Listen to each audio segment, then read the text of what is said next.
Profession যেখানে আমি দিন এবং দুনিয়ার জন্য কাজ করতে পারবো, আমার আখিরাত সেট করতে পারবো। সিলেবাস কতটুকু শেষ হলে প্রি মেডিকেল করব।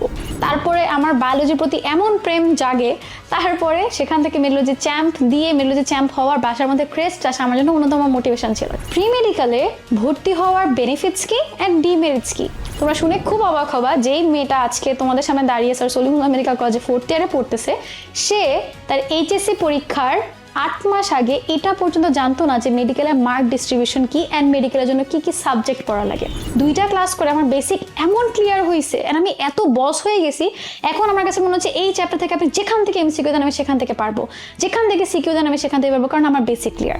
আসসালামু আলাইকুম, আমি ফারিয়া এরব, অধ্যয়ন করছি স্যার সলিমুল্লাহ মেডিকেল কলেজে 4th ইয়ারে। এখানে দেখো আমি একটা প্রশ্ন লিখেছি, সিলেবাস কতটুকু শেষ হলে প্রি মেডিকেল করব। এই প্রশ্নটা আমি একটা পোস্ট দিয়েছিলাম, 27 তুমি কি কি প্রবলেম ফেস করছো, তার মধ্যে ম্যাক্সিমাম প্রশ্ন এসেছে কেন জানি এটা, ঠিক আছে। বা একজন আমাকে প্রশ্ন করেছে যে আপু প্রি মেডিকেলে ভর্তি হওয়ার বেনিফিটস কি অ্যান্ড ডিমেরিটস কি, ঠিক আছে, আপনি আমাকে সেগুলো পয়েন্ট আউট করে দেন। এখন আমি চলে আসি, আমি আমার একটু একাডেমিক লাইফের বা অ্যাডমিশন জার্নিটা শেয়ার করি। আমি 1st ইয়ার পর্যন্ত ইঞ্জিনিয়ারিং অ্যাসপিরেন্ট ছিলাম।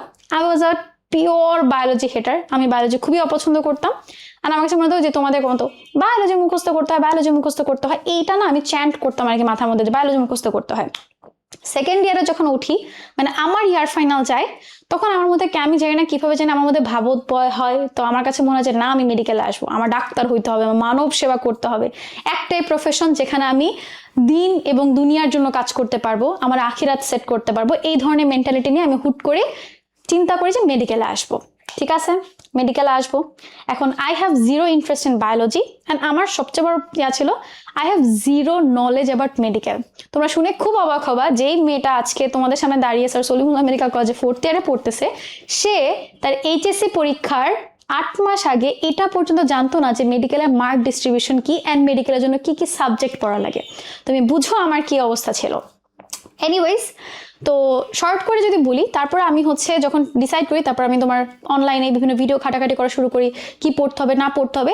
অনেক হ্যাফাজার্ড লাগছিল, কেউ আমাকে প্রপার গাইডলাইন দিতে পারছিল না। এইটুকু আমি বুঝছি, আচ্ছা ঠিক আছে, physics chemistry biology GK English পড়তে হবে, কি পড়বো, কোত্থেকে পড়বো, কিভাবে পড়বো, এগুলো নিয়ে প্রচুর আমার মানে কি বলবো এদিক সেদিক, মানে খুবই একটা হ্যাফাজার্ড অবস্থা হয়ে গেছে। আমি কিছু চিন্তা করতে পারছিলাম না and I was depressed for almost 15 to 16 days যে কি করবো আমি আসলে। তারপরে ফাইনালি আমি একটা ইয়া পাই যে আচ্ছা ঠিক আছে, এখানে হচ্ছে ভালো গাইডলাইন দিচ্ছে। আমি পুরো গাইডলাইনটা শুনলাম। গাইডলাইন ছিল হাফিজ ভাইয়ের গাইডলাইন। আমার একটা মোটামুটি একটা আইডিয়া হয়ে যায় যে মেডিকেলের জন্য কি পড়তে হয়, ঠিক আছে। তো এরপরে ওই সময় ভাইয়া হচ্ছে কয়েকটা ক্লাস নেয়, ফ্রি ক্লাস ছিল। তো আমার মেডিকেলের যাত্রা শুরু, এই জন্য আমি ওটা দিয়ে শুরু করতেছি।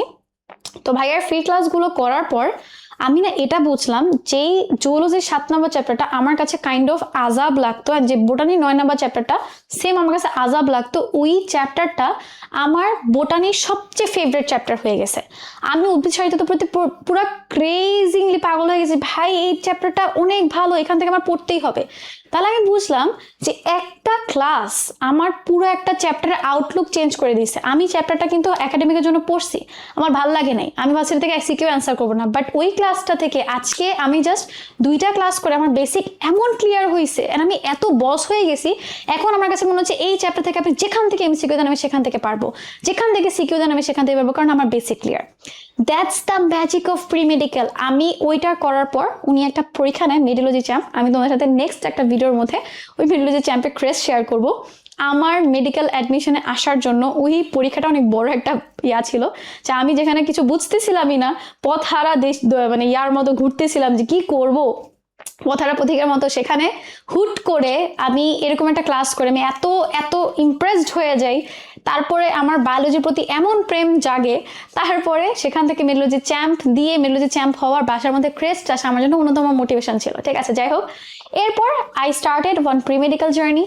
তারপর আমি আস্তে আস্তে প্রত্যেকটা চ্যাপ্টার, ফিজিক্স কেমিস্ট্রি বায়োলজি বলো, সবগুলা, আমাদের সময় শর্ট সিলেবাস ছিল, তো আমি আসলে এইচএসসির আগেই ফুল সিলেবাস শেষ করেছি, ধরে ধরে প্রত্যেকটা চ্যাপ্টারে বেসিক ধরে ক্লাস করেছি। অ্যান্ড আমার কাছে এরপর আমি তোমাকে আসলে না, আমি এই ব্যাপারটা তোমার কাছে মনে হয় যে আচ্ছা আপনারা তো কোর্স রান করতেছেন এই জন্য আপনি কথা বলছেন, নো। আমি যদি আমার নিজের আপন ছোট বোন থাকতো আমি তাকে সেম কথা বলতাম, ইভেন আমি আমার স্টুডেন্টদেরকেও সেম কথা বলি। আমি একদম ইনডেপ্টেড বলতে পারো এই প্রি মেডিকেলের প্রতি। কারণ হচ্ছে কি যে গাইডলাইন দেওয়ার মতো কেউ ছিল না। আমার বোনদের মধ্যে কেউ তোমার মেডিকেল ছিল না, আমি আমার বংশের প্রথম ডাক্তার বলতে পারো। তো আমার বাসার কারো কোনো আইডিয়া ছিল না মেডিকেল সম্পর্কে। তো একটা বড় ছায়ার খুব অভাব বোধ করতাম। সেখানে প্রি মেডিকেলে এই যে তোমার কন্টিনিউয়াসলি একজন আমাকে মোটিভেট করতেছে বা আমাকে গাইডলাইন দিচ্ছে, দেখো তুমি এভাবে আগাও, এভাবে পড়ো, এটা পড়তে হবে, এভাবে পড়তে হবে, বায়োলজি মুখস্থ করতে হবে না, তুমি কেন ভুলে যাচ্ছ, আমি তোমাকে বুঝাচ্ছি কিভাবে মনে রাখতে হবে, প্রশ্ন প্র্যাকটিস করতে হবে, কিভাবে প্রশ্ন প্র্যাকটিস করতে হবে, তারপর ধরো ওই প্রশ্নের বাইরে নিজে ব্রেইন স্টর্মিং করে একটা চ্যাপ্টার থেকে কিভাবে প্রশ্ন বের করে আনতে হবে। That's the only benefit I get from pre medical. তুমি আমাকে বলো যে আপু আমাকে একটা প্রি মেডিকেলের বেনিফিট বলেন, আমি তোমাকে চোখ বন্ধ করে বলবো তুমি আনলিমিটেড গাইডলাইন পাবা। এই গাইডলাইন তোমার যে আপু গাইডলাইন তো আপনিই দিতেছেন, সবাই দিতেছে, এটা মধ্যে অনেক ডিফারেন্স আছে। কেউ তোমাকে ধরে ধরে প্রত্যেকটা জিনিসের গাইডলাইন দাও আর আমি র্যান্ডমলি তোমাকে একটা ভিডিওর মধ্যে গাইডলাইন দেওয়ার মধ্যে বিস্তার রকমের একটা ডিফারেন্স আছে, ঠিক আছে? তো প্রি মেডিকেল তোমাকে জাস্ট একটা মোটিভেটেড রাখবে যে তোমার গোল সামনে ওই সাদা অ্যাপ্রন গায়ে জড়ানো, তোমার গোল এইচএসসি পরীক্ষায় একটা A+ আনা, ঠিক আছে? তো ওর জন্য তোমাকে কনস্ট্যান্টলি একটা প্রেশারে রেখে পড়ানো। তুমি বলতে পারো যে আপু আমি তো বাসায় নিজে নিজে পড়তে পারো না। আমি নিজেও পারতাম না। আমি নিজে এখন পর্যন্ত আমার এইচএসসি লাইফে আমার মনে হয় 12 থেকে 13টা রুটিন বানাইছি আর ছেড়ছি। আমি কোনো রুটিন ফলো করতে পারতাম না আনলেস আমাকে কেউ জোর করে ধাক্কা দিয়ে পড়াইতেছে, আমাকে একটা প্রেশারের মধ্যে রাখতে হতো। এই জন্য আমি তোমার প্রি মেডিকেল কোর্স নেই, কারণ ওখানে তোমার অ্যাটলিস্ট ধরো আমাদের প্রি মেডিকেল কোর্স তোমার 5 তারিখে ওরিয়েন্টেশনের পর 8 তারিখ ক্লাস শুরু হচ্ছে। আমরা সপ্তাহে 3 দিন করে ক্লাস নেবো, 3 দিন এক্সাম থাকবে, লাস্টে তোমার একদিন উইকলি থাকবে। এই যে একদিন পর পর এক্সাম, এটার প্রেশারে হইলেও আমি কিছু একটা পড়ে রাখতাম, ঠিক আছে? আমার একাডেমিকের যে কি পরিমাণ হেল্প হয়েছে, আমি যে মানুষ বায়োলজি হেটার ছিলাম, আমি বলি আমার এসএসসি পরীক্ষা খুব কানের নিচ দিয়ে বায়োলজিতে A+ আসছে। আমি 182 পাই আউট অফ 200। 1 ছিল নাকি শুধু 82 মনে ছিল, আমার খেয়াল নাই মার্কটা, মনে আছে আমি 82 পাইছি, একদম 80 থেকে 2 মার্ক বেশি পাইছি। সেই আমি ইন্টারে এইচএসসি বায়োলজিতে 197 আউট অফ 200 পাই, and I am so proud of myself. আমি ওই 3 মার্ক একটু লেখা দিচ্ছে দিকে কারণে যেতে পারে, যাই হোক এখন 200 কেউ পাবে না, but I am really proud of myself যে আমার প্রি মেডিকেল আমাকে ওই পর্যন্ত নিছে। অ্যান্ড এরপরে এইচএসসির পরের লাইফ আমার জন্য কাইন্ড অফ একটু স্মুথ ছিল, কারণ আমি জানি আসলে যে এই চ্যাপ্টার থেকে আমার কি পড়তে হবে, আমার প্রশ্ন প্র্যাকটিস করতে হবে কোন জায়গা থেকে, আমার আসলে কিভাবে পড়তে হবে, আমার পড়ার স্ট্র্যাটেজি জানা, আমার পড়া গুছানো, আমার জিকে ইংলিশ এইচএসসি লাইফ থেকে তোমার 70%-এর মতো গুছানো ছিল। সো আমার জন্য এইচএসসির পরে 2-2.5 মাস, তোমরা নর্মালি 3 মাস পাও, তো ওই 3 মাস আমার জন্য অনেক স্মুথ ছিল। ওইটা নর্মালি যারা তোমার ধরো প্রি মেডিকেল করেন তাদের জন্য অত বেশি স্মুথ থাকে না। অ্যান্ড তুমি লাস্ট প্রত্যেকটা বছরের সার্ভে ঘাটো, যেই বাচ্চাগুলোকে তুমি টপের মেডিকেলে দেখো অ্যান্ড যাদেরকে তুমি তোমার আইডল ভাবো, প্রত্যেকটা বাচ্চা তোমার ইন্টার লাইফ থেকে এই মেডিকেলের জন্য বা অ্যাডমিশনের জন্য, সেটা তুমি বুয়েটে যাও, মেডিকেলে যাও, যেখানে যাও না কেন, সেই লাইফ থেকে তোমার বেসিক স্ট্রং করে অ্যাডমিশনের জন্য আগায়। তোমাকে যদি কেউ বলে না আমি তো কিছু পড়ি নাই, he is lying or she is lying. সে তোমার আগে থেকে ইন্টার লাইফ থেকে বেসিক ক্লিয়ার করে গিয়েছে বলেই তার অ্যাডমিশনের রেজাল্ট এত ভালো, ঠিক আছে? তারপরে তোমরা আমাকে প্রশ্ন করছো যে আপু সিলেবাস কত % শেষ হলে আমি আপনার মনে হয় প্রি মেডিকেল করা উচিত। তোমার সিলেবাস যাই শেষ হয় না কেন, তোমার যদি মনে হয় যে আপু আমার ফার্স্ট ইয়ারেরই আপনার ফার্স্ট পেপারে এখনো 50% বাকি, আমি তো সেকেন্ড পেপারের কথা চিন্তাই করতে পারছি না, এখন কি আমার জন্য প্রি মেডিকেল উচিত? প্রি মেডিকেল তোমার জন্য এক্সট্রা বার্ডেন কেন ভাবতেছো? তুমি এটা কেন ভাবতেছো না যে প্রি মেডিকেল আমার জন্য একটা টিকটক ক্লকের মতো, ও আমাকে সারাক্ষণ রিমাইন্ডার দিচ্ছে দেখো দেখো তোমার আরো 1000 প্রতিযোগী। ধরো আমাদের প্রি মেডিকেল ব্যাচে প্রায় 250 নাকি 400 স্টুডেন্ট, এখন আরো বেড়েছে 500 মতো হয়ে গিয়েছে। তো এই ব্যাচের প্রত্যেকটা স্টুডেন্ট তোমার কম্পিটিটর, এরা প্রত্যেকে তোমার সাথে কম্পিটিশন দিয়ে এই ব্যাচের মধ্যে পড়ছে, তোমার সাথে কম্পিটিশন দিয়ে এই এক্সাম দিচ্ছে।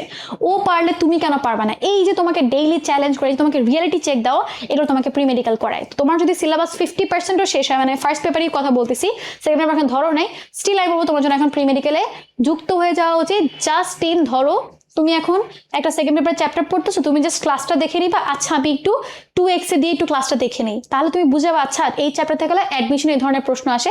আর আমাদের ক্লাসগুলো একদম বেসিক ক্লিয়ার করে ক্লাস হয়, I can guarantee you that. তোমার একাডেমিকের বেসিকও ক্লিয়ার হয়ে যাবে, তুমি ওখান থেকে এরপর সিকিউ অ্যান্সার করতে পারবা। তারপর ওই ক্লাসটা করার পর তুমি জাস্ট টেস্ট পেপার খুলবা, আচ্ছা এখান থেকে এরকম সিকিউ আসে, এটা কখ আসে, এটা তোমার এমসিকিউ আসে। এরপর তুমি জাস্ট একটু মেডিকেল কোয়েশ্চেন ব্যাংকটা দেবে, বিগত বছর এখানে কি প্রশ্ন আসে, বাস তোমার জন্য ইনাফ। এই একটা ওই যে থাকে না গলার কাছে তলোয়ার ঝুলাই দেওয়ার জন্য তোমার জন্য হচ্ছে প্রি মেডিকেল দরকার। সো আমাদের প্রি মেডিকেলের ক্লাস কিন্তু 8 আগস্ট থেকে শুরু হয়ে যাচ্ছে, 5 আগস্ট আমাদের ওরিয়েন্টেশন, আর 31 জুলাই হচ্ছে তোমার ডেডলাইন। এই তারিখ মানে আমাদের 7,000 টাকার কোর্স আমরা 5,490 টাকায় দিচ্ছি জাস্ট তোমার 31 জুলাই পর্যন্ত। সো আই হোপ তুমি তোমার অ্যান্সার পেয়ে গিয়েছো, তাহলে দ্রুত ভর্তি হয়ে যাও আর আমাদের সাথে যুক্ত হয়ে যাও। অ্যাটলিস্ট আমি আছি তোমাদের সাথে, তোমাদের সার্বক্ষণিক গাইডলাইন দেওয়ার জন্য। ফি আমানিল্লাহ।